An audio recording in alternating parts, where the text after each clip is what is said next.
Good morning बच्चों। आज हम हिंदी लिटरेचर के कुछ क्वेश्चन आंसर्स को पढ़ेंगे।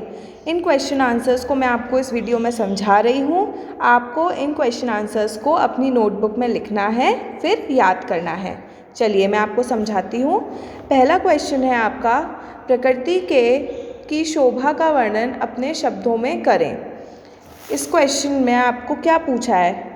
आपको इसमें बताना है जो प्रकृति की सुंदरता है, शोभा है, उसको आप क्या समझते हैं, उससे आपने इस कविता से आपने क्या समझा और उसको आपको अपने शब्दों में लिखना है।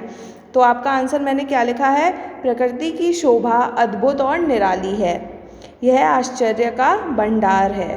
प्रकृति की शोभा न केवल मन को शांति और प्रसन्नता देने वाली है, अपितु इसमें परमात्मा के रूप के भी दर्शन होते हैं।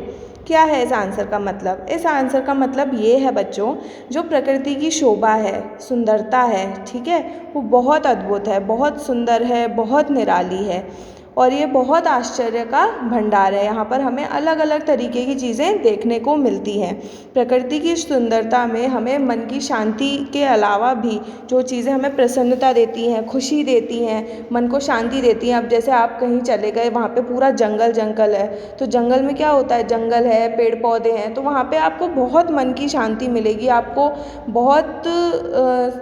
बहुत अच्छा लगेगा वहाँ जाकर आपको, ठीक है। बल्कि इसमें आपको परमात्मा मतलब ईश्वर के भी दर्शन होते हैं। अब पढ़ते हैं हम दूसरा क्वेश्चन। पहला क्वेश्चन एक और बार पढ़ेंगे आप मेरे साथ। चलिए, प्रकृति की शोभा का वर्णन अपने शब्दों में करें। तो प्रकृति की शोभा अद्भुत और निराली है, यह आश्चर्य का भंडार है। प्रकृति की सुंदरता न केवल मन को शांति और प्रसन्नता देने वाली है, अपितु इसमें परमात्मा के रूप के भी दर्शन होते हैं। चलिए अब सेकंड क्वेश्चन पढ़ते हैं। क्या है? निम्न पंक्तियों का आशय स्पष्ट करें।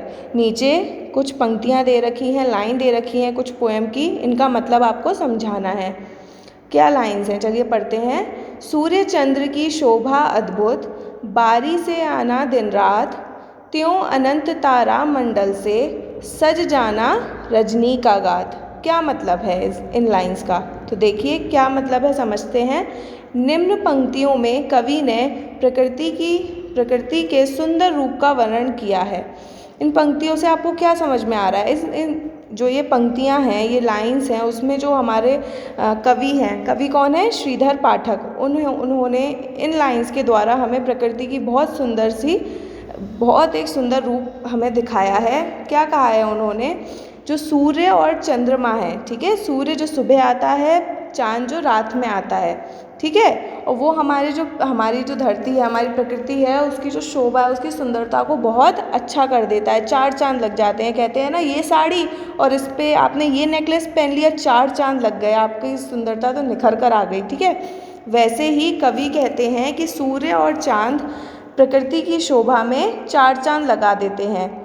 दिन के बाद रात और रात के बाद दिन का क्रम अपने आप ही चलता रहता है। क्या आपने देखा है? रात बहुत लेट हो रही है, सुबह बहुत लेट आई, फिर रात बहुत जल्दी हो गई, फिर सुबह भी बहुत जल्दी हो गई। नहीं, इनका जो क्रम है वो अपने आप ही चलता रहता है, ठीक है। ऐसा नहीं होता कि रात नहीं आ रही है, दिन ही दिन चल रहा है, या रात ही रात चल रही है, दिन नहीं आया। नहीं, कितनी अच्छी, कितनी सुंदर चीज़ है, अपने आप बारी से ये दिन और रात में आते हैं।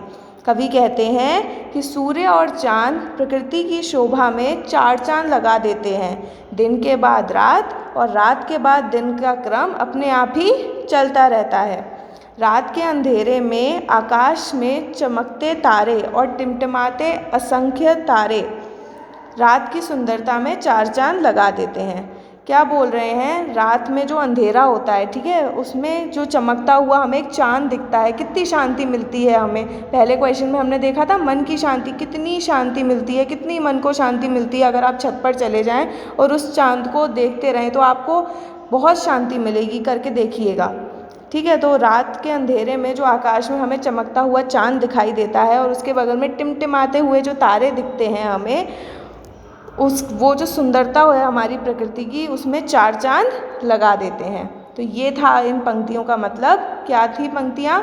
सूर्य चंद्र की शोभा अद्भुत, बारी से आना दिन रात, त्यों अनंत तारा मंडल से सज जाना रजनी का गात। निम्न पंक्तियों में कवि ने प्रकृति की शोभा, प्रकृति के सुंदर रूप का वर्णन किया है।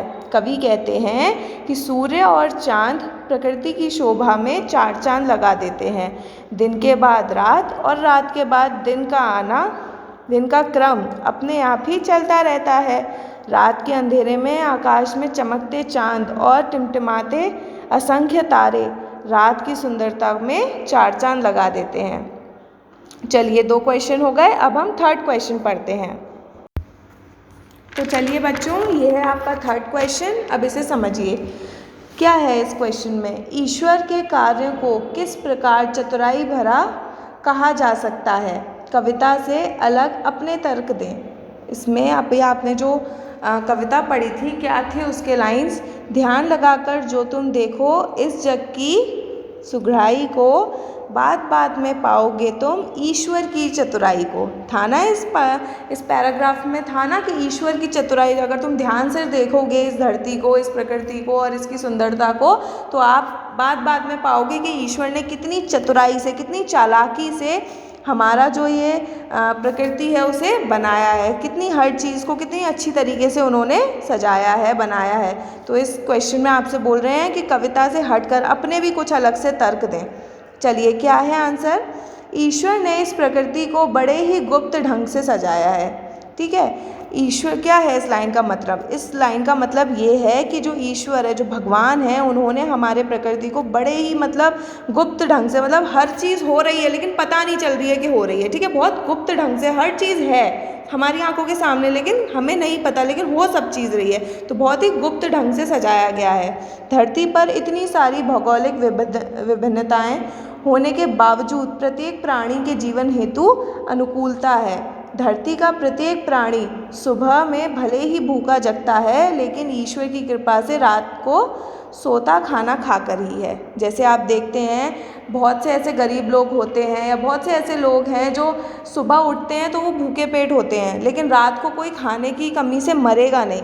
हर इंसान खाना खा के ही सोएगा। यदि ईश्वर किसी को सफलता देता है तो उसे रुलाता है, या उसे रुलाता है तो उसे सफलता देकर हंसाने का मौका भी देता है। जैसे किसी ने, ईश्वर ने, भगवान ने किसी को सफलता दी तो वो तो हंस रहा है, लेकिन अगर कोई इंसान रो रहा है तो आप ये मत समझिए ज़िंदगी भर वो रोता ही रहेगा। नहीं, ईश्वर उसको भी सफलता देगा, उसके भी ज़िंदगी में हंसने का मौका वो लाएंगे ही लाएंगे। कभी भी इंसान का एक वक्त नहीं रहता। अगर वो हंस रहा है तो वो ज़िंदगी भर नहीं हंसता रहेगा, दुख उसकी भी ज़िंदगी में लिखे हैं। अगर कोई इंसान दुखी है तो वो ऐसा नहीं हो सकता कि ज़िंदगी भर दुखी ही रहेगा, खुशी उसकी ज़िंदगी में भी है। तो अब ऐसा तो नहीं हो सकता ना हमारी धरती पर हर इंसान हंसता रहे या फिर हर इंसान रोता रहे। नहीं, कोई गम में है तो कोई खुश है। ठीक है, तो यही बताया गया है, यदि ईश्वर किसी को असफलता देता है और उसे रुलाता है तो उसके असफलता देकर हंसने का मौका भी देता है। उसे सफलता दे, या फिर वो किसी को रुला रहा है तो ऐसा नहीं है कि वो रोता ही रहेगा, उसको सफलता देकर उसे भी हंसने का मौका ईश्वर देगा।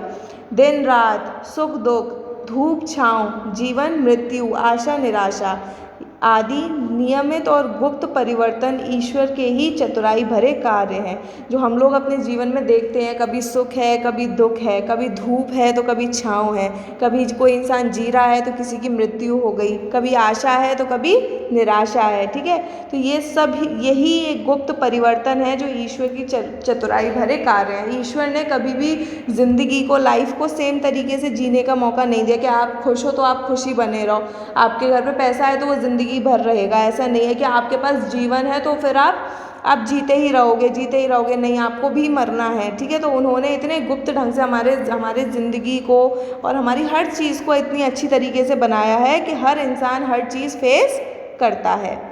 तो आई होप आपको ये 3 क्वेश्चंस थे जो आपको बहुत अच्छे से समझ में आ गए होंगे। अब आपको बच्चों इन तीनों क्वेश्चंस को अपनी कॉपी में लिखना है। ठीक है, तब तक के लिए बाय बाय।